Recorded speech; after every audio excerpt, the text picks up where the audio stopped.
सन्मान आणि गौरव सदा सर्वदा असू दे. या लॉकडाऊनच्या दिवसामध्ये आम्ही जगत असताना आम्ही पाहत आहोत चर्चे सगळे सर्वत्र बंद आहेत आणि लोकांना ऑनलाईन हे वचन ऐकावं लागत आहे. या ठिकाणी पवित्र आत्म्यानं काही गोष्टी सुचवल्या. आता म्हणाला की पहा, बायबल स्टडीसाठी काहीतरी घे, आणि त्याप्रमाणे बायबल स्टडी सुरू करण्याचा विचार केला. आणि आजपासून आपण बायबल स्टडीकडे जाणार आहोत.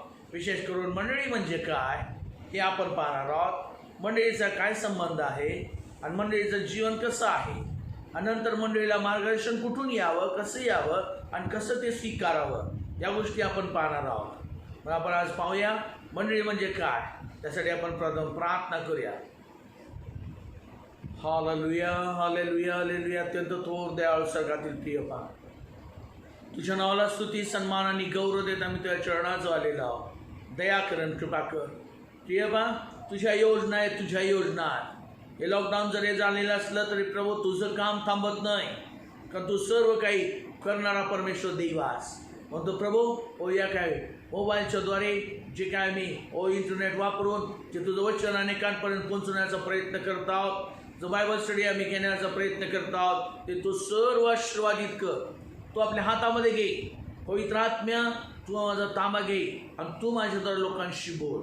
आणि परमेश्वर पिता, तुझी कृपा दृष्टी आमच्यावर असू दे आणि तुझपासून येणार वचन पवित्र आत्म्याच्याद्वारे तू लोकांपर्यंत पोहोचव. तर त्यांच्या जीवनामध्ये फलद्रूप झालेलं सत्य त्यांना समजलेलं आणि त्या सत्याच्याद्वारे त्यांच्या जीवनातील बंधनं निघून गेलेली त्यांच्या दृष्टीस पडू दे आणि हजार लोक प्रभूसाठी जिंकणं दे. जे काय आज लोकांच्या जीवनामध्ये प्रभू जे आजार, समस्या, अडचणी असतील, प्रश्न असतील, ते सुद्धा तू निवारण करणारा परमेश्वर देवास याचा अनुभव त्यांना प्राप्त दे. आम्ही सर्व तुझ्या हातामध्ये पडत आहोत. पवित्र आत्म्याचं मार्गदर्शन तू आम्हाला दे. तू आमच्याद्वारे लोकांशी बोल आणि प्रवेश अधिक गौरव दे. आम्ही तुझ्या हातामध्ये पडत तारणारा प्रवेश चरणात मागतो म्हणा एक द्या. आमेन, आमेन. परमेश्वर देव सामर्थ्यशाली देवा, यानो आपण चर्चेसला जातो. चर्चमध्ये आम्ही सभासद होतो आणि त्याला मंडळी हे म्हटलेलं आहे. मंडळी नाव. मग मंडळी म्हणजे काय, तर म्हणजे काही group of people coming together, gathering together and worship. Group of people. यानो तो बायबल सांगतं मंडळी ही प्रवेश ख्रिस्ताची वधू आहे. प्रवेश ख्रिस्ताची वधू आहे. ती वधू व्यवस्थित असणे आवश्यक आहे. ज्यावेळेस आम्ही चर्चला जातो तेव्हा आम्ही मंडळीमध्ये पदार्पण करतो. आता मंडळ्या पुष्कळ आहेत, प्रियरो. पुष्कळ मंडळ्या तयार झालेली आहेत. प्रत्येक ठिकाणी एका गावामध्ये पहिल्यांदा एकच मंडळी असायची आणि आता आम्ही पाहतो की एका गावामध्ये जवळजवळ 8, 10, 15, 20 चर्चेस झालेल्या आहेत. मंडळ्या तयार झालेल्या आहेत. अनेक ठिकाणी मंडळांची चकली होत चाललेली आहेत. अनेक ठिकाणी सत्य लोकांना समजत नाही, काही ठिकाणी लोकांना सत्य समजतं, काही ठिकाणी लोकांना सत्य समजत नाही. अशा प्रकारे मंडळ्या चालत असताना मंडळी ही फार महत्त्वाची बाब आहे. जर मंडळी नसेल तर आम्ही प्रवेश ख्रिस्ताबरोबर कसं जाणार आहोत. मंडळी त्याच्यासाठी काही गोष्टी लिहिलेल्या. परमेश्वर देवानं मंडळीबद्दल काही गोष्टी दिलेल्या. मंडळीमध्ये जाणाऱ्या लोकांच्या जीवनामध्ये ते प्रभूला पसंत असणारे, प्रभू त्यांना आवडत असणारा आणि प्रभूलाही त्यांनी पसंत केलेलं आणि त्याला अनुसरणारे असे लोक असणे आवश्यक आहे. आम्ही पाहतो की वर वधूला पसंत करतो आणि वधू वराला पसंत करते आणि मग ते दोघं विवाह बंधनामध्ये एकत्र येतात, एक होतात. मंडळी ही प्रवेश ख्रिस्ताची वधू आहे. मग मंडळीला नेण्याकरता प्रवेश ख्रिस्ता तर लवकर येणारा. मग त्यासाठी प्रवेश ख्रिस्ताची पसंती आमच्या जीवनामध्ये उतरणे आवश्यक आहे. पण मंडळीसाठी काही क्वालिफिकेशन्स दिलेली आहेत. आणि पहा जरा, कारण मला बाकीच्या गोष्टी घेण्यापेक्षा पवित्र आत्मा जे सांगतो ते तुमच्यापर्यंत पोहोचवायचा. मंडळीचं कमीत कमी पात्रता, जसे आम्ही पाहतो की मला मेडिकलला जर जायचा, इंजिनिअरिंगला जर जायचा तर मला 12वी सायन्स हे चांगल्या मार्कानं पास व्हायला हवं आहे. 12वी सायन्स कमीत कमी मला पास केलंच पाहिजे, तरच मी मेडिकलला वगैरे जाऊ शकेन. आता सर्व काही अभ्यासक्रम बदलत चाललेला. त्याच्यामुळं 12वीच्या ठिकाणी आता जो नीट आणि जी परीक्षा येऊ लागलेली आहे. परमेश्वर देव त्याप्रमाणे प्रत्येक गोष्टीचं पूर्णता करतो. ज्यावेळेस आम्ही पाहतो की प्रवेश गोष्टाच्या वधूसाठी पवित्र शास्त्रामध्ये क्वालिफिकेशन दिलेलं आहे. आणि आपण ते जरा पाहूया. पहिलं करेल 12वा अध्याय,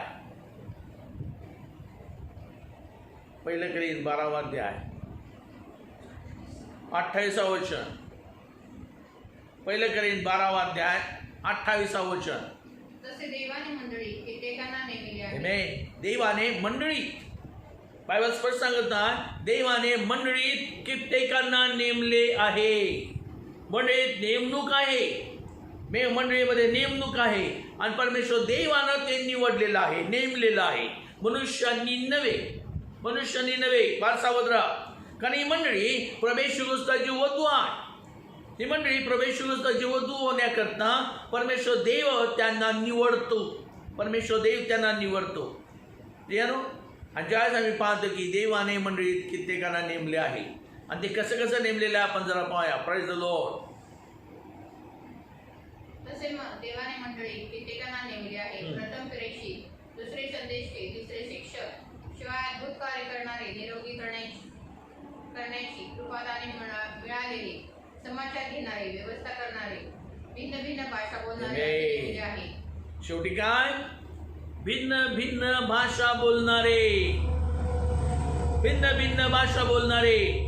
म्हणजे मध्ये प्रथम काय? प्रेषित आहे, मग संदेश आहे, मग शिक्षकात, मग सुवार्तिकात, मग पाळकात.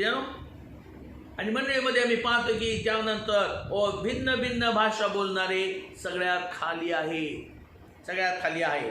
काही लोकांचा गैरसमज होतो की भिन्न भाषा, काही लोकांना असं वाटतं की मला भिन्न भाषा येते म्हणजे अन्य भाषा. पवित्र आत्मा जी भिन्न भाषा देतो. आज पवित्र आत्मा पेंटिकॉस्टमधल्या 50व्या दिवशी शिष्यांवर उतरला. त्या माडीवर 120 लोक होते आणि त्या 120 लोकांवर पवित्र आत्मा उतरला. त्या ठिकाणी अग्नीच्या वेगवेगळ्या असलेल्या जिमा त्यांच्या मस्तकावर बसल्या. दुसऱ्या अध्यायामध्ये प्रेषितांच्या कृत्यामध्ये. आणि ज्यावेळेस आम्ही पुढे पाहतो की त्या ठिकाणी त्यांच्या मस्तकावर ते एक अशा बसल्या, तेव्हा ते पवित्र आत्म्यानं परिपूर्ण झाले. आणि जर पाया प्रेज द लॉर्ड, प्रेषितांचे कृत्य 2रा अध्याय,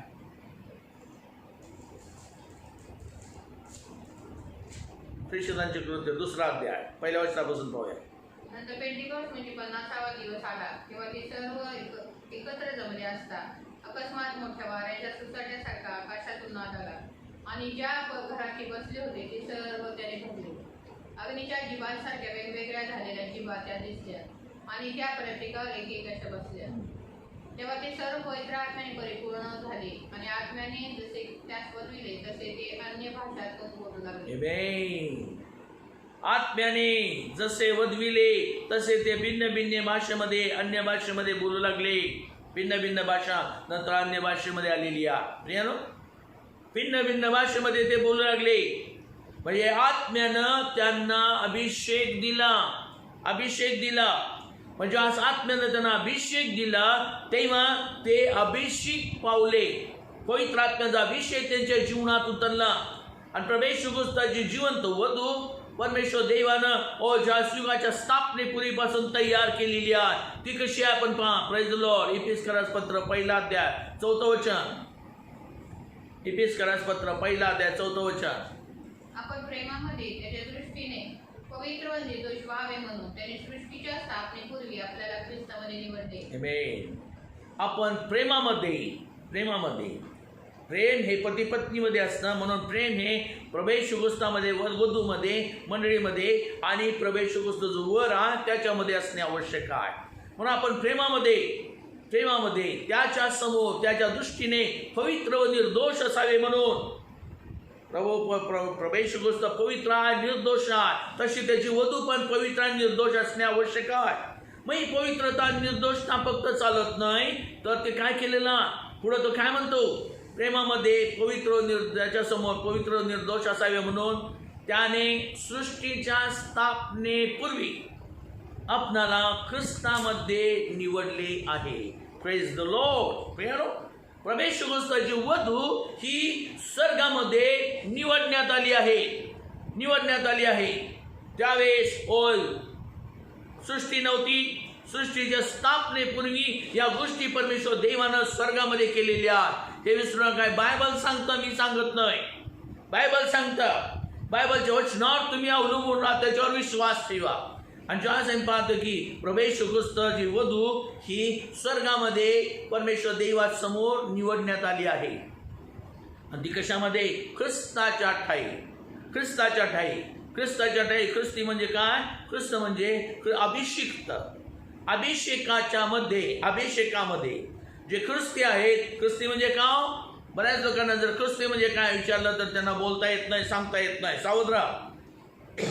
ख्रिस्ती या शब्दाचा अर्थ आहे अभिषेक पावलेले, अभिषिक्त, अभिषेक पावलेले.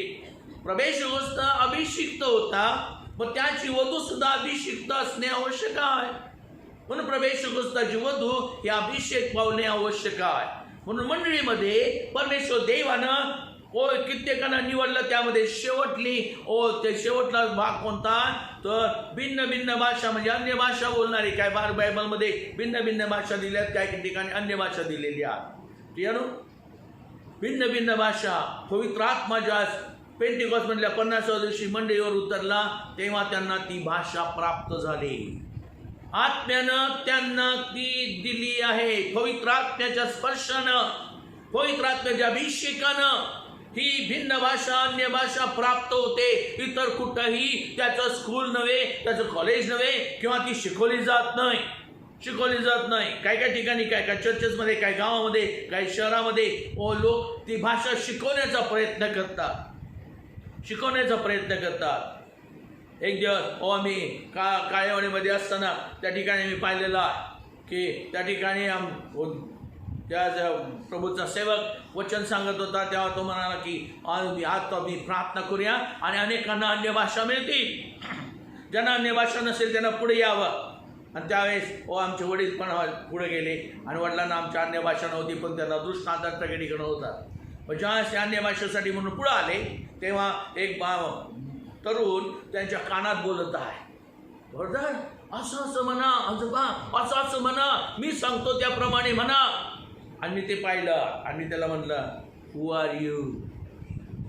तू कोण? तू शिकवू शकत नाही तुझा. आणि ज्यावेळेस निघून गेला त्याला समजलं नाही मी कोण आहे. पण ज्यावेळेस निघून गेला तेव्हा पवित्र आत्म्यानं दिलेली भाषा आहे, लक्षात ठेवा. ती कोणी शिकवू शकत नाही, कोणी शिकवण्याचा प्रयत्नही करू नये, कोणी शिकवण्याचा प्रयत्नही करू नये. जर तो प्रयत्न होत असेल किंवा शिकवली जात असेल तर ती परमेश्वर देवापासून नव्हे तर सैतानाच्या योजनेप्रमाणे ती शिकवली जाऊ लागेल. सावध राहा. मग ती अन्य भाषा पवित्र आत्म्याच्या द्वारे शिष्यांना प्राप्त झाली. पवित्र आत्म्याद्वारे ती भिन्न भिन्न भाषा प्राप्त झाली. नंतर ती अन्य भाषेत परिवर्तित झाली आणि अन्य भाषेमध्ये शिष्य प्रार्थना करू लागले. जे अन्य भाषेत प्रार्थना करतात ते स्वतःची उन्नती करतात. पौल स्पष्ट म्हणतो की जो अन्य भाषेत प्रार्थना करतो तो स्वतःची उन्नती करतो, स्वतःची उन्नती करतो. मग या अन्य भाषेत प्रार्थना करणाऱ्यांना उन्नतीची गरज काय? कारण त्याला प्रेषितापर्यंत पोहोचलं पाहिजे, प्रेषितापर्यंत पोहोचलं पाहिजे. आणि म्हणून तर तळाला असणारा कमीत कमी योग्यता, पात्रता मंडळीची म्हणजे पवित्र आत्म्यानं अभिषेक पावलेले लोकांची आहे. सहोदरा, आता तुम्हाला या ऐकल्यावर शॉक बसेल कारण मी सांगत नाही, पवित्र आत्मा सांगत आहे, बायबल सांगत आहे. ज्या मंडळीमध्ये पवित्र आत्म्यानं भरलेले लोक नाहीत ती मंडळी प्रभू ख्रिस्ताची मंडळी होऊ शकत नाही. सहोदरा, ती प्रभू ख्रिस्ताची वधू होऊ शकत नाही, हे बायबल सांगतं. पण बायबलमध्ये मंडळीचं कमीत कमी क्वालिफिकेशन दिलेलं आहे, कमीत कमी पात्रता दिलेल्या की पवित्र आत्म्यानं भरलेले लोक ख्रिस्ताच्या ठाई त्यांची निवड होण्याकरता स्वर्गामध्ये परमेश्वर देवानी योजना आखलेली आहे. ही तुमची माझी योजना नव्हे, कुणाची इतर कुणाची योजना नव्हे, परमेश्वर देवाची योजना आहे. आणि आम्हाला परमेश्वर देवाच्या योजनेनुसार चालायचा.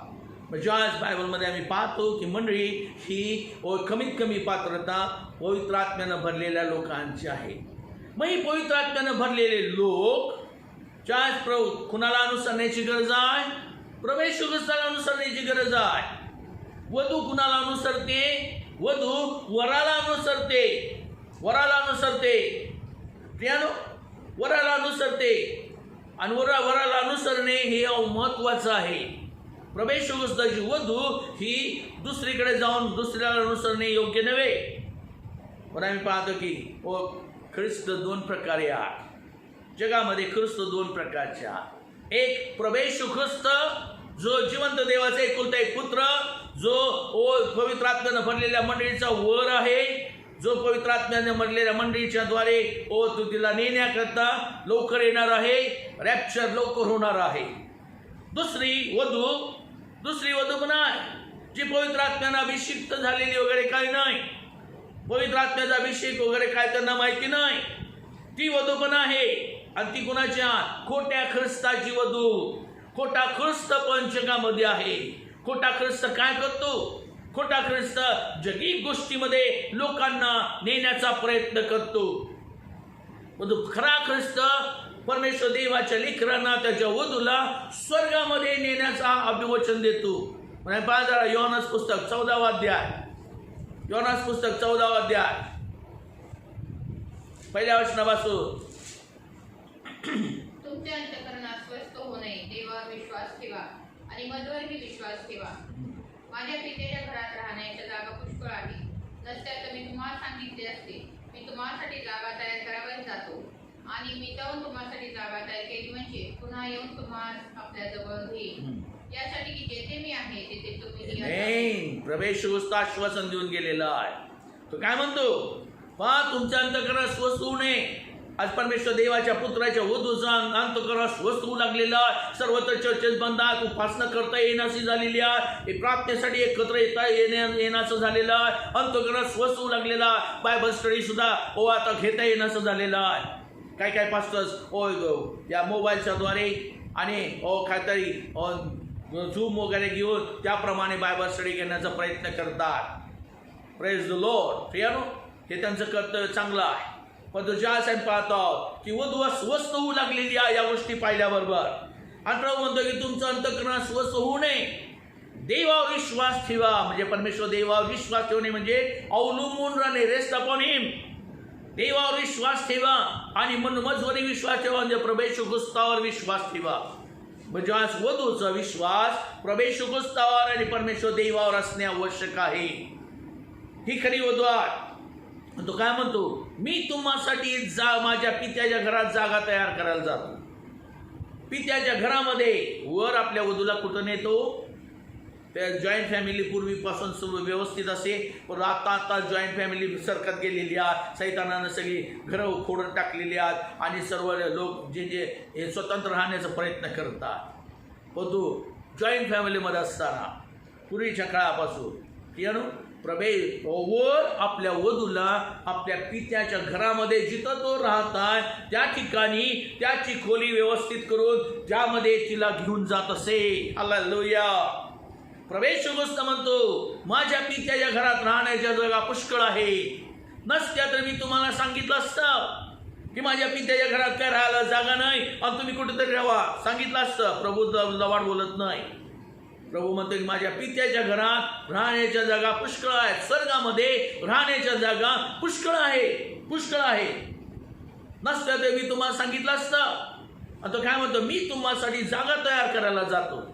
जागा तयार करायला प्रभू येशू ख्रिस्त आता तुमच्या माझ्यासाठी जागा तयार करायला गेलेला. आणि तो काय म्हणतो? ती जागा तयार झाली म्हणजे मी पुन्हा येईन आणि तुम्हाला मजबरोबर घेऊन जाईन, कारण जिथे मी आहे तिथे तुम्हीही असावे. हालेलुया. Praise the Lord.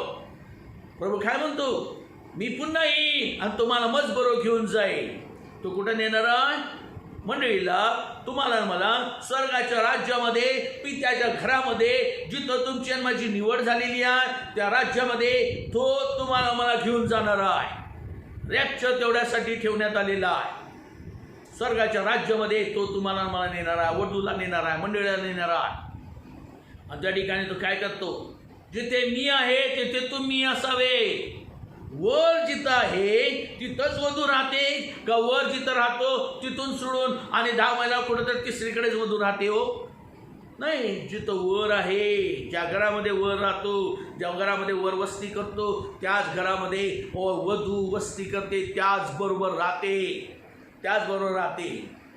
आणि ज्याच वधू त्याचबरोबर राहते, तेव्हा या वधूला प्रवेश पुस्तकाच्या मागे येण्याकरता प्रभू काय म्हणतो.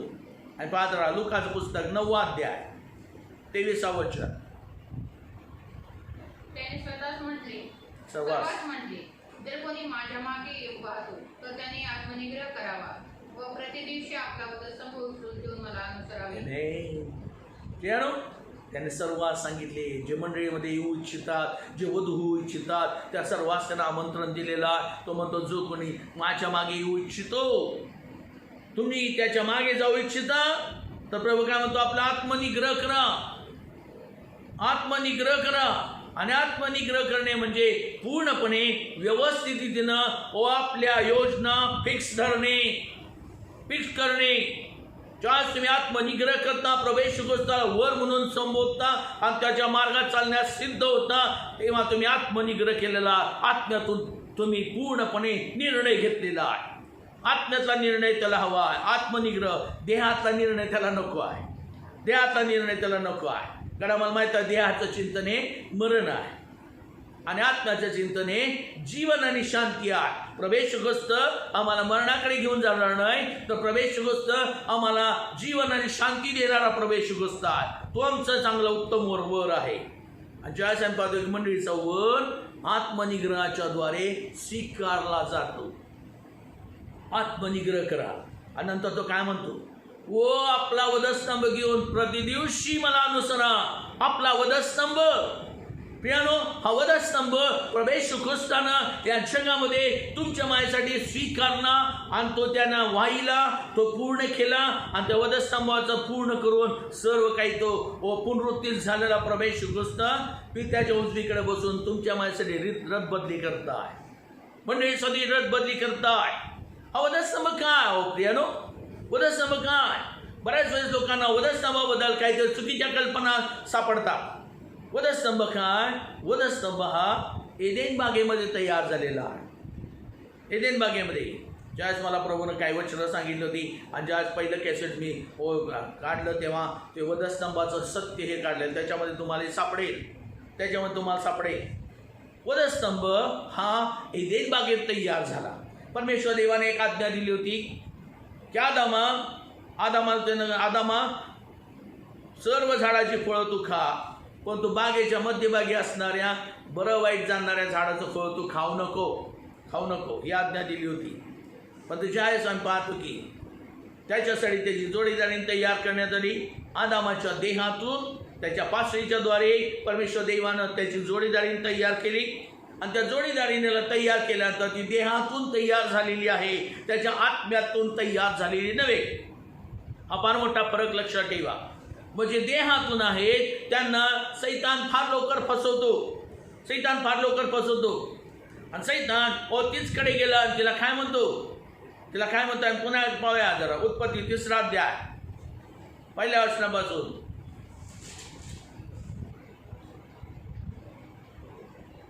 परमेश्वर देवाने उत्पन्न केलेल्या सर्व वंचरात सर्व फार धूत होता.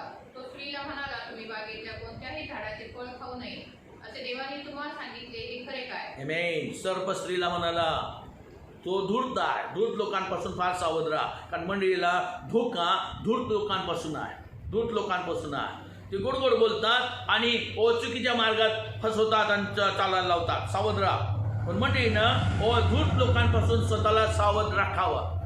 सैतान काय म्हणतो? सैतान कधी सरळ बोलत नाही, तो उलटा प्रश्न विचारतो. तो काय म्हणाला, बागेच्या कोणत्या झाडाचं फळ खायचं नाही असं परमेश्वर देवान तुम्हाला सांगितलं, हे खरं काय? आणि त्या स्त्री लगेच काय म्हणते, सत्य बाहेर काढलं तिला. ती काय म्हणते पुढं? स्त्रीने सर्पास म्हटले, बागेच्या झाडाची फळे खाण्याची आम्हाला मोकळीक आहे, पण बागेच्या मध्यभागी असलेल्या झाडाच्या फळाविषयी देवाने सांगितले आहे की ते खाऊ नका, त्याला स्पर्शही करू नका, कराल तर मराल. आमेन. त्या ठिकाणी स्त्रीला असा विचारला, स्त्री म्हणते की बागेच्या मध्यभागी असणाऱ्या झाडाविषयी आम्हाला सांगितलेलं आहे. बाकीची सर्व झाडाची फळे त्याच्या खायला साध्य दिलेली आहे, मग तो बागेच्या मध्यभागी असणाऱ्या त्या झाडाविषयी आम्हाला सांगितले, त्याचं फळ खाऊ नका अथवा त्याला स्पर्शही करू नका. ती स्त्रीनं काय स्वतःच मनचं सांगितलं, कदाचित आदामानं सुद्धा तिला स्वतःचं मनचं आणि सांगितलं असेल. परमेश्वर देव आदामाला काय म्हणाला, त्या बागेच्या मध्यभागी असणाऱ्या बरं वाईट जाणाऱ्या झाडाचं फळ तू खाऊ नको, ज्या दिवशी तू खाशील तू खचित मरशील, हे परमेश्वर देवानं सांगितलं होतं. पण तो या स्त्रीनं त्या ठिकाणी एक वाक्य ऍड केलेलं, कदाचित ते वाक्य आदामानं सुद्धा तिला सांगण्याची आवश्यकता आहे, सांगितलं असेल. आणि कदाचित त्या स्त्रीनं सुद्धा स्वतःचं मनचं घातलं असेल. कारण देहाच्या गोष्टीत असणारे स्वतःच्या मनच्या गोष्टी फार सांगतात, देहाच्या विचारात असणारे स्वतःच्या मनच्या गोष्टी सांगतात. परमेश्वर देवाच्या गोष्टी ते जास्ती लक्ष देत नाही, आपल्या काहीतरी घुसडण्याचा प्रयत्न करतात. तर बरोबर आहेत का चुकीचे आहेत ते सुद्धा त्यांना कळत नाही, तरी घुसडतातच. आणि प्रियानो, ती म्हणाली की बाद त्याला स्पर्शही करू नको. आणि सैतानाने लक्षात आलं, अरे ही काय तर घुसडायला लागलेली आहे, म्हणजे हिला फसवणे सोपं जाईल. आणि तो काय म्हणाला, ती स्पर्शही करू नको, कराल तर मराल. मराल हे स्पर्शता शब्द ऐकल्याबरोबर सैतान म्हणाला, तुम्ही मरणार नाही. पुढे पहा आपण, प्रेज द लॉर्ड. सर्प स्त्रीला म्हणाला, तुम्ही खरोखर मरणार नाही. आमेन. सर्प स्त्रीला म्हणाल, तुम्ही खरोखर मरणार नाही. खरोखर मरणार नाही. खरोखर खरोखर का मरणार नाही प्रियानो? कारण सैतान सांगतो, सर्प सांगतो खरोखर मरणार नाही. आदाम आणि हवा मेली का हो? त्यावेळेस आदामानं ते फळ खाल्लं, स्त्रीनं ते फळ तोडलं, स्वतः खाल्लं, आदामाला दिलं आणि तोही त्याने ते खाल्लं. दोघंही मेले का? नाही, ते मेले नाही, ते मेले नाही. काय काय लेकरांना असं वाटतं की ते आत्मिक मरणात गेले. आत्मिक मरणात जर आदाम गेला, हे जर मी मान्य केलं, तर आत्म्याच्या द्वारे जर कोणी मेला तर तो जगामध्ये देहाच्या द्वारे जगू शकेल का हो? तो कधीच जगू शकणार नाही. आणि योग सुद्धा म्हणतो, देवाच्या आत्म्यानं मला जीवन दिलेलं आहे. जोपर्यंत आत्मा फुंकला जात नव्हता, नाकपुड्यात श्वास फुंकला जात नव्हता, परमेश्वर देवाचा श्वास प्राणवायू त्यांच्या नाकपुड्यात फुंकला जात नव्हता, तो आत्म्याचा भाग दिला जात नव्हता, तोपर्यंत आदाम त्या पुतळ्यामध्येच होता. तो त्याचा देह तयार होता. आत्म्याशिवाय देह जगू शकत नाही. म्हणून आदाम आणि त्याची स्त्री आत्म्यात मेले, हे चुकीचं आहे. हे चुकीचं आहे. त्या आत्म्यात मेले नाही. तर काय झालं पुढे पहा आपण, प्रेज द लॉर्ड. देवाला हे ठाऊक आहे की तुम्ही त्याचे फळ खाल, त्या दिवशी तुमचे डोळे उघडतील आणि तुम्हाला बरे वाईट कळू लागून तुम्ही देवासमान नाही. सैतान म्हणतो तुम्ही मरणार नाही, तर ते खाल्ल्यावर तुमचे नेत्र उघडतील आणि तुम्हाला बरं वाईट समजू लागेल. तुम्ही देवासमान व्हाल. आणि देवासमान होण्याकरता हवाबाईनं ते फळ पाहिलं. देवासमान होण्याकरता त्या स्त्रीनं, तोपर्यंत तिला हवा हे नाव देण्यात आलं नव्हतं. त्या स्त्रीनं फळ पाहिलं आणि ते फळ पाहिल्यावर तिला काय दिसलं, ते खाण्यास चांगलं. कारण देहाच्या गोष्टीत चालणारा व्यक्ती प्रथम पोटाच्या गोष्टी शोधतो, प्रथम पोटाच्या गोष्टीबद्दल विचार करतो. तो आत्म्याच्या गोष्टी विचार करत नाही. तो प्रथम पोटाच्या गोष्टी, देहाच्या गोष्टीसाठी फिरणारा मनुष्य देहामध्ये गेल्यामुळं तो पोटाच्या गोष्टी शोधतो. ते फळ खाण्यास चांगले दिसण्यास म्हणून आणि शहाणपणाच्या बाबतीत इष्ट आहे असे तिला दिसून आले. हे तिला पाहिल्या दिसलं प्रियानो. कारण तिच्या ठाई परमेश्वर देवानं आदामातून जे सामर्थ्य दिलेलं आहे ते तिच्या फासळीच्या द्वारे तिच्या जीवनात आलेलं आहे. त्या स्त्रीच्या जीवनात आदामातलं परमेश्वर देवाचं सामर्थ्य. कारण आदाम कसा होता? उत्पत्ती 1:26 वचन. मग देव बोलला, आपल्या प्रतिरूपाचा व आपल्याशी सदृश असा मानव आपण करू. देव बोलला, आपल्या प्रतिरूपाचा आपणाशी सदृश्य, जसा परमेश्वर देव आहे, प्रभेशुगस्त आहे, पवित्र आत्मा आहे, तसा मनुष्य आपण घडवू. सदृश्य दिसणारा, आमच्या समोर उभा राहणारा असा मनुष्य आपण घडवू. आणि त्याप्रमाणे आदामाला घडवण्यात आलेला आहे. परमेश्वर देवाचा प्रभेशुगस्ताचा पवित्र आत्म्याचा सर्व भाग त्यांच्या जीवनामध्ये आहे. म्हणून तर आदामामध्ये 3 गोष्टी आहेत. आत्मिक जीवन आहे, शारीरिक जीवन आहे आणि बौद्धिक जीवन आहे. म्हणतो माणसामध्ये 3 आजार येतात. एक शारीरिक आजार येऊ लागतो, एक आत्मिक आजार येऊ लागतो आणि एक मानसिक आजार येऊ लागतो. सावधरा. म्हणजे या 3 गोष्टींचा आदामामध्ये पूर्णत्व आणलेला आहे. तो परमेश्वर देवाच्या प्रतिरूपाचा आहे. त्याच्या फासळीतून स्त्री तयार केली. म्हणजे तिच्याही जीवनामध्ये आदामाच्या फासळीच्या द्वारे आणि त्या मांसाच्या द्वारे, त्या रक्तवाहिनीच्या द्वारे तिच्याही जीवनामध्ये ते सामर्थ्य उतरलं आहे. म्हणून ते पाहिल्या तिच्या दृष्टीस पडलं. हे फळ खाण्यास चांगलं आहे, दिसण्यास मनोहर आहे, ते कुणीही सांगू शकतात बघणाऱ्यांना. आणि नंतर तो काय म्हणते की हे शहाणपणाच्या बाबतीत इष्ट आहे. शहाणपण, तिची सगळी प्रॉपर्टी, त्याच्यापासून काय मिळणार आहे ते सुद्धा तिनं सांगितलं. आणि तिची या दृष्टीस पडलं तेव्हा तिनं काय केलं पुढं. उत्पत्ती 3रा अध्याय. त्या झाडाचे फळ खाण्यास चांगले, दिसण्यास मनोहर आणि शहाणपणाच्या प्राप्तीत इष्ट आहे असे त्या स्त्रीला दिसून आले. तेव्हा तिने त्याचे फळ काढून खाल्ले व आपल्याबरोबर आपल्या पतीचे तेव्हा तिने ते फळ काढून खाल्ले. प्रथम खाल्लं आणि मग आपल्याबरोबर आपल्या पतीला दिलं. मग तिनं आदामाला दिलं. या ठिकाणी या स्त्रीच्या वर्तनामध्ये वधस्तंभ तयार झालेला आहे. या स्त्रीच्या वर्तनामध्ये वधस्तंभ तयार झालेला आहे. वधस्तंभामध्ये काय वधस्तंभामध्ये प्रभू येशू ख्रिस्ताच्या डोक्यामध्ये काट्याचा मुकुट घातल्यात आलेला आहे. प्रभू येशू ख्रिस्ताच्या हातामध्ये खेळ ठोकण्यात आलेले आहेत. प्रभू येशू ख्रिस्ताच्या पायामध्ये खेळ ठोकण्यात आलेले आहेत. या स्त्रीनं काय केलं, तिने आपले विचार जे सैतानानं सांगितले होते की ते फळ खाल्ल्याने तुम्ही मरणारच नाही, हे जो सैतान बोलला होता, उलट तुम्ही देवास समान व्हाल, तुम्हाला बरं वाईट कळू लागेल. आणि या गोष्टी ऐकून तिनं त्या गच्च धरल्या, आपल्या विचारात ठेवल्या. वधस्तंभावर काट्याचं मुकुट प्रभू येशू ख्रिस्ताच्या मस्तकामध्ये घातलेला, कारण ते काटे विषारी आहेत. ते मिडल ईस्टमध्ये मिळतात. आणि ते काटे विषारी काटे त्याच्या मस्तकात घातल्यामुळं काय होणार आहे, विष काय करतो, विष हे मारून टाकतं. जगवतं काय, विष पिणारा मनुष्य जगतो काय, जास्ती नाही जगत, तो मरायला लागतो. विष हे मारून टाकतं. परमेश्वर देवाची इच्छा होती की त्याच्या जीवनामध्ये जे विचार आलेले आहेत मनुष्याचे ते मरावे. सैतानाचे विचार मारण्याकरता प्रभू येशू ख्रिस्ताच्या मस्तकामध्ये काट्याचा मुकुट आहे, हे विसरू नका. ज्यास काट्याचा मुकुट तुम्ही पाहता तेव्हा तुमचे विचार पडतात. तुमचे विचार परमेश्वर देवाच्या मार्गाने चाललेले आहेत का सैतानाच्या मार्गाने चाललेले आहेत हे पडताळून पहा. नंतर तिनं आपले पाय चालवले. ती पायानं चालत गेली आणि त्या झाडापर्यंत जाऊन पोहोचली. म्हणून प्रभू येशू ख्रिस्ताच्या पायामध्ये खेळ ठोकण्यात आलेले आहेत. पाय हलू नये. तुमचे पाय जर तुम्हाला चुकीच्या मार्गाकडे नेत असतील तर सावध राहा. वधस्तंभ तुमच्या डोळ्यासमोर असावा आणि तुमचे पाय तुम्ही चुकीच्या मार्गाकडे नेऊ नका. प्रभू परमेश्वर देवाच्या मार्गाकडेच न्या. आणि ज्यावेळेस तिनं पाहिलं की ती तिथपर्यंत पोहोचलेल्या झाडापर्यंत तिनं आपला हात वर केला, ते फळ तोडलं. पियानो निदान हात तरी तिनं थांबवावे. म्हणून प्रभू येशू ख्रिस्ताच्या हातामध्ये खिळे आहे.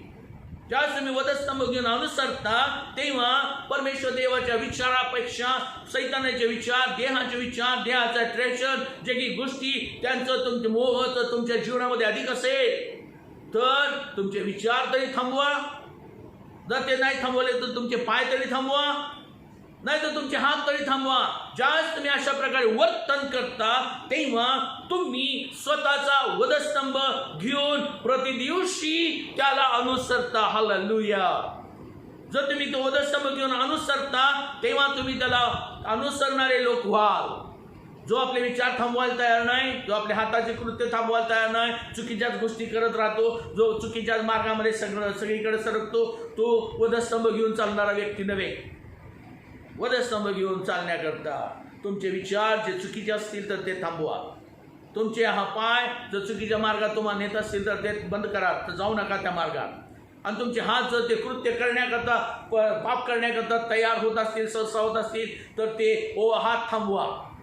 ज्यावेळेस तुम्ही वधस्तंभ घेऊन चालता तेव्हा अशी वृत्ती तुमच्यात असणे आवश्यक आहे. पण जो कोणी मला अनुसरतो त्यानं प्रतिदिवशी आपला वधस्तंभ घेऊन मला अनुसरावे. पहा वधस्तंभ जेव्हा तुम्ही घेता तेव्हा सैतान काय म्हणाला की तुम्ही मरणार नाही, मरणार नाही. आदामा नावा मेली का लगेच? नाही मेली. का मेले नाही? कारण आम्ही पाहत राहा. त्याचं उत्तर सगळीकडे उत्तर पवित्र शास्त्रातली उत्तरं पवित्र शास्त्रामध्ये जा. त्याच्यात तुम्हाला आमचं मत स्वतः इच्छावं किंवा विचारावं चालवण्याची गरज नाही. याकोब 1:15 वासना गर्भवती होऊन पापाला जन्म देते आणि पाप परिपक्व झाल्यावर मरणास पत्नी. नाही, वासना गर्भवती झाली. तिची वासना गर्भवती झाली. तिनं ते स्वीकारलं. सैतानाचं म्हणणं स्वीकारलं. ते आपल्या जीवनात जगायला सुरुवात झाली. त्याच्यामध्ये तिचे विचार बदलले आणि तिनं जाऊन ते फळ तोडल्या. हवा आपल्याबरोबर आपल्या पतीला दिला. हवा आदामानं ते फळ का खाल्लं? कारण आदाम ज्यावेळेस त्याच्याकडे त्याची जोडीदार आली तेव्हा बायबल सांगतं आदामानं आता मात्र ही माझ्या हाडातलं हाड आणि माझ्या मांसातलं मांस आहे. हिला नारी म्हणावे कारण ही नरातून घेतली आहे. तिच्यासारखा जोडीदार त्याला मिळणार नाही. तिच्यासारखा योग्य त्याला असणारा जोडीदार हा एकच आहे, तो तिच्या स्त्री.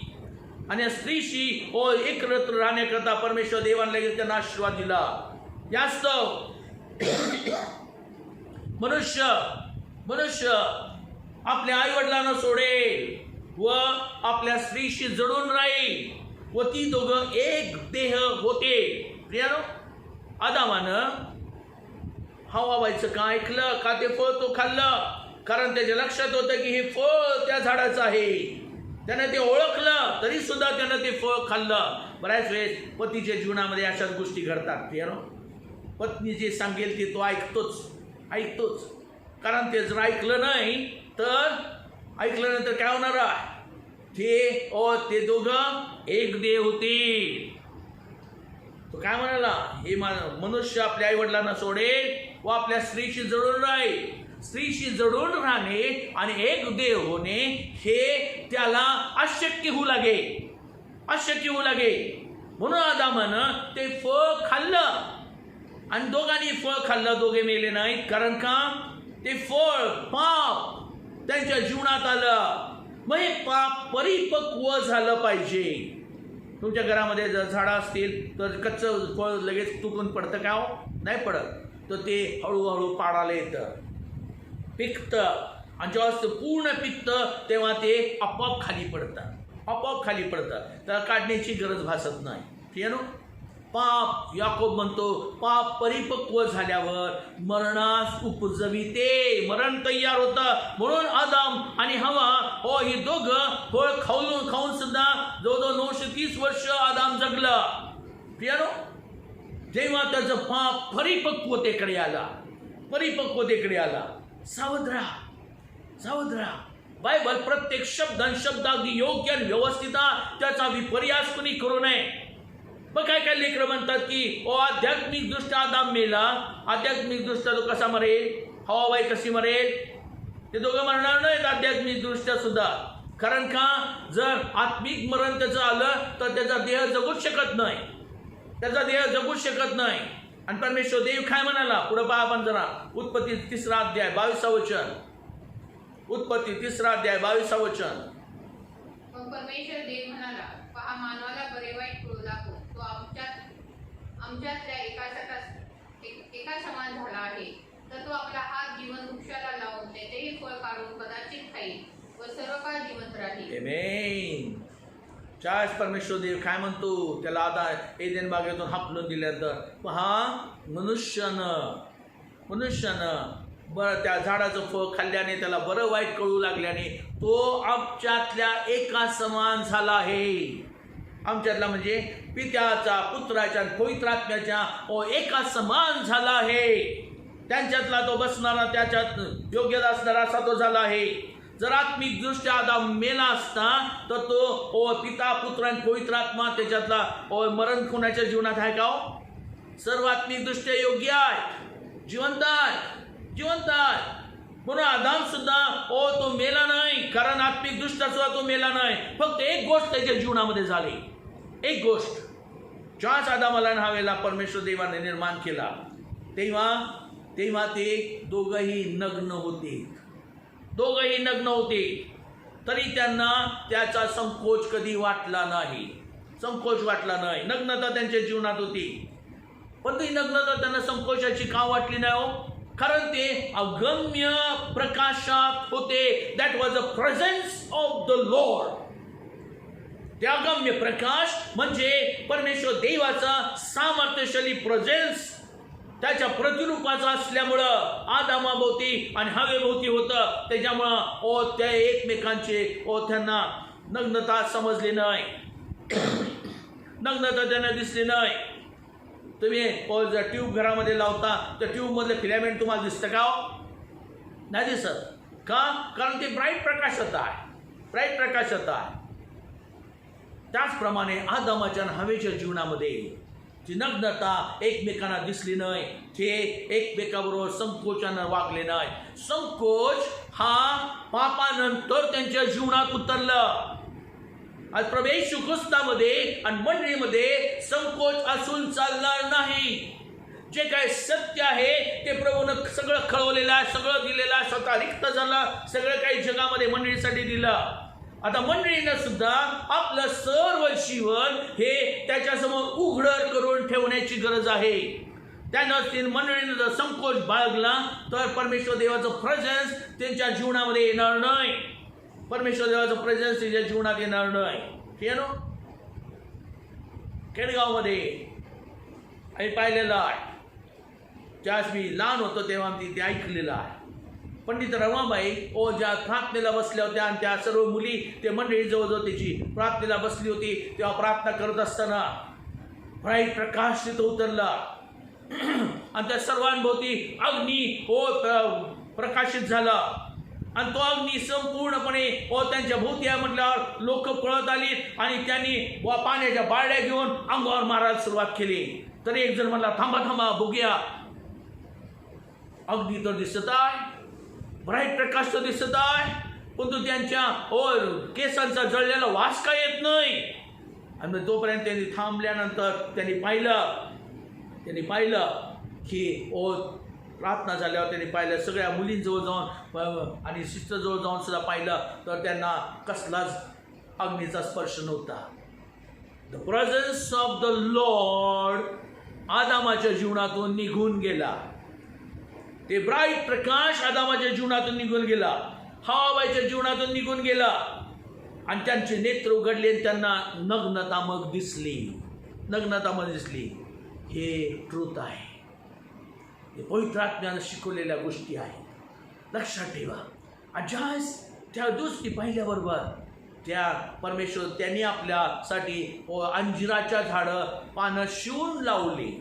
अंजिराच्या झाडांची पानं शिवून लावली आणि परमेश्वर देवानं त्याला विचारलं, आदामा कुठं आहेस? आदाम भ्याला, कारण प्रेझेन्स ऑफ द लॉर्ड त्याच्यापासून निघून गेलं हे परमेश्वर देवाला समजलेलं आहे. लक्षात ठेवा. तो काय म्हणतो, तू लग्न आहेस हे तुला कुणी सांगितलं? ज्या झाडाचं फळ तू खाऊ नको म्हणून सांगितलं होतं ते फळ तू खाल्लं काय? आणि लगेच आदामाने काय केलं, आपला दोष स्त्रीकडे ढकलला. पाप आपला दोष दुसऱ्यांवर ढकलण्याचा प्रयत्न करतात. लक्षात ठेवा. स्त्रीकडे ढकलला, स्त्रीनं लगेच आपला दोष सर्पावर ढकलला. प्रियानो, सावध राहा. मंडळी ही आपला दोष स्वीकारणारी, कबूल करणारी आणि प्रभूसमोर संपूर्ण प्रत्येक गोष्ट न लपवता उघड त्याला प्रगट करणारी आणि त्याचपासून कृपा स्वीकारणारी अशी असणे आवश्यक आहे. मग अशी मंडळी पवित्र आत्म्याच्या अभिषेकानं भरलेली, अन्य भाषातील जीवनात असलेली आणि पवित्र आत्म्याच्या अभिषेकानं भरल्यामुळं परमेश्वर देवाचं सानिध्य त्या मंडळीमध्ये उतरलेलं असणे आवश्यक आहे. या गोष्टी तुम्हाला दिसू लागते. मंडळीमध्ये तुम्ही कोणत्या ठिकाणी आहात हे पडताळून पहा. तुमच्या जीवनामध्ये तुम्ही अशा चर्चला जाता का? रोनाल्ड मंकी पुण्यामध्ये मीटिंग घेऊ लागले तेव्हा ते म्हणाले, find out a good church. What is the good church? Good church म्हणजे काय? दिसायला चांगलं बांधले, चांगली बिल्डिंग बांधलेली आणि चांगल्या ठिकाणी चांगले पोशाख घालून लोक बसणारे, असं गुड चर्च नाही. Find out a good church where the Holy Spirit is conducting the messages and service. You know? तर काय म्हणते रोनाल्ड मंकी काय म्हणाले, जिथं पवित्र आत्मा ते चर्च चालवतो असं चर्च तुम्ही शोधून काढा, अशी मंडळी तुम्ही शोधून काढा आणि गो टू दॅट चर्च. त्या चर्चला जा. म्हणजे मग काय होईल, तुमच्या जीवनामध्ये पवित्र आत्म्याचा अभिषेक यायला सुरुवात होईल. पवित्र आत्म्याचा अभिषेक जर नसेल ती मंडळीचं कमीत कमी पात्रता आहे. जी कमीत कमी पात्र जर तुमच्या जीवनात नसेल तर तुम्ही प्रवेश ख्रिस्ताची वधू होऊ शकत नाही. तो मग रॅप्चरमध्ये तुम्हाला नेणार नाही. मग तुम्ही पास्टर असाल किंवा सुवार्तिक असाल किंवा आणि काहीतरी काम करत असाल आणि देवाची सेवा करणारे सेवक असाल, सावध राहा. पवित्र आत्म्याच्या अभिषेकामध्ये जर नसाल तर तुम्ही फसलेले आहात. पवित्र आत्म्याच्या अभिषेकात चालायला सुरुवात करा. Get it. पवित्र आत्म्याचा अभिषेक स्वीकारा. आणि पवित्र आत्म्याच्या अभिषेकामुळे तुम्ही मंडळीमध्ये प्रवेशित व्हाल. प्रभूच्या वधूमध्ये तुमचा प्रवेश केला जाईल आणि प्रभूच्या वधूमध्ये तुम्ही जगणारे लोक व्हाल. आणि प्रभू मंडळी म्हणजे वधू नेण्याकरता लवकरच येत आहे. प्रार्थनेत स्थिर व्हा. उजविडाकडे लक्ष देऊ नका. जे वचन पवित्र आत्मा तुम्हाला शिकवतो त्या वचनाला अनुसरून चला. प्रत्येक व्यक्ती जो वचन सांगणारा अगदी बरोबर आहे असं नव्हे, तर प्रत्येकाचं वचन पडताळून पहा आणि तुमच्या जीवनामध्ये प्रभूचा विजय तुम्हाला प्राप्त होईल. आपण पुढे आणखी पाहणार आहोत ही मंडळी मग कशी कोण चालवतं, कशा रीतीने तिला मार्गदर्शन येणार आहे, कशा प्रकारे ती चालवली जाईल, त्या गोष्टी आपण पाहणार आहोत. प्रार्थनेत तत्पर राहा. तर प्रार्थनेत तत्पर नसल्यामुळं आज कोरोनासारखा आजार लोकांना मिळू लागलेला आहे. त्यासाठी मंडळी ही पूर्णपणे सिद्ध असणे आवश्यक आहे. ज्यावेळेस तुम्ही एक चित्तानं प्रार्थना कराल तेव्हा हा कोरोना आपोआप पळालेला तुमच्या दृष्टीस पडेल. कारण प्रभू लवकर तो कोरोना काढेल आणि प्रभू करोना काढून टाकेल आणि पुन्हा मंडळी पूर्वीवत चर्चला जाणारी आणि त्याचा उपासना करणारी अशी होत राहील. पुन्हा पूर्ववत प्रत्येकाचं जीवन आनंदी होईल आणि गौरवी मंडळी तयार होईल. ती सिद्ध झाली उरली लोकांच्या दृष्टीस पडेल आणि ती गौरवी मंडळी प्रवेश गोष्ट लवकर नेण्याकरता येणार आहे. तो स्वतःबरोबर गौरवी मंडळी नेणार आहे. गौरवी मंडळी तिला त्याने इपिस 5 आणि 26 वचनामध्ये तिला त्याने वचनरूपी जलस्नाने शुद्ध करून पवित्र करावे व गौरवयुक्त अशी मंडळी स्वतःला सादर करावी. गौरवयुक्त मंडळी जिच्या जीवनामध्ये कसलेही प्रॉब्लेम्स नाही. आज मंडळीच्या जीवनामध्ये अस्वस्थता आहे. तुमचं अंतःकरण अस्वस्थ होऊ नये. देवावर विश्वास ठेवा. परमेश्वर देवाच्या पुत्रावर विश्वास ठेवा. तो प्रवेश खुसता आहे, तुमचा वर आहे, त्याचबरोबर विश्वास ठेवा. चुकीच्या कल्पनापासून बाजूला या आणि प्रभूच्या वचनात चाला सिद्ध व्हा. आपले अंतःकरण लीन आणि नम्र करा. आपण प्रार्थना करणार आहोत. Hallelujah, hallelujah, hallelujah, hallelujah. अत्यंत थोर दयाळू स्वर्गातील प्रिय बा, तुझ्या नावाला स्तुती सन्मान आणि गौरव देत आम्ही तुझ्या चरणाचं आलेला आहोत. दया कर, कृपा कर. इथे बा की तुझी लेकरं आहे, ते तुझे लोक आहे, जे आज वचन ऐकत आहेत प्रभू. ते वचन त्यांच्या कानामध्ये शिरलेलं, त्यांच्या अंतःकरणात उतरलेलं आणि हृदयपटावर कोरलेलं असं होऊ दे. ते कुठेही फसू देऊ नकोस. तर प्रभूच्या वधूमध्ये व्यवस्थित चालण्याकरता त्यांना तू सिद्ध कर. जो मार्ग तू दाखवलेलास, पवित्र आत्म्या जे तू मार्गदर्शन दिलेलास, त्याबद्दल तुझ्या नावाला धन्यवाद देत आहे. त्या प्रत्येकाच्या जीवनात उतरू दे आणि प्रभूची वधू लवकरात लवकर एकत्र करण्यात दे. आणि प्रभूची वधू लवकरात लवकर सामर्थ्यशाली अभिषेकानं, पवित्र आत्म्याच्या अभिषेकामध्ये भरलेली अशी करण्यात दे. म्हणजे प्रवेश ख्रिस्ताबरोबर स्वर्गीय जीवनामध्ये, रॅप्चरमध्ये आणि त्याचबरोबर लवकर पोहोचणार आहोत. त्यासाठी सहाय्य कर, दया कर, कृपा कर. ज्या ज्या समस्या, अडचण, अडचणी, प्रश्न या वधूच्या जीवनामध्ये आहेत, येशूच्या नावात मी त्याच्या विरोधात उभारता. दुष्ट सैतान ते सर्व आजार, समस्या, अडचण, प्रश्न घेऊन या लेख वधूच्या जीवनातून कायमचं निघून चालतो. लोकांना मोकळं कर जाऊ दे. तू त्यांच्या जीवनात हात लावू शकत नाहीस, कारण दॅट इज इलिगल. ती प्रवेश गुस्ताची वधू आहे आणि प्रवेश गुस्ताची वधू त्याची वधू आहे. ते बा तुझ्या मान देवला आभार मान मुक्ती देवला आरोग्याबद्दल स्तुती सन्मान मान महिमान गौरव दे तारणारा प्रवेश चरणात मागतो नाही ऐकू द्या आमेन. आणि देव बापाची प्रीती प्रवेश गोस्ताची कृपा पवित्र आत्म्यात सहभागिता आणि प्रभूपासून प्राप्त होणारा सामर्थ्याचे विजय तुम्हा सर्वांबरोबर देवाच्या सर्व प्रिय लेकरांबरोबर आतापासून प्रवेश गोष्ट येईपर्यंत सदा सर्वदा ए शिक्षणामध्ये पूर्णपणे राखण्यात येईल. आमेन आमेन.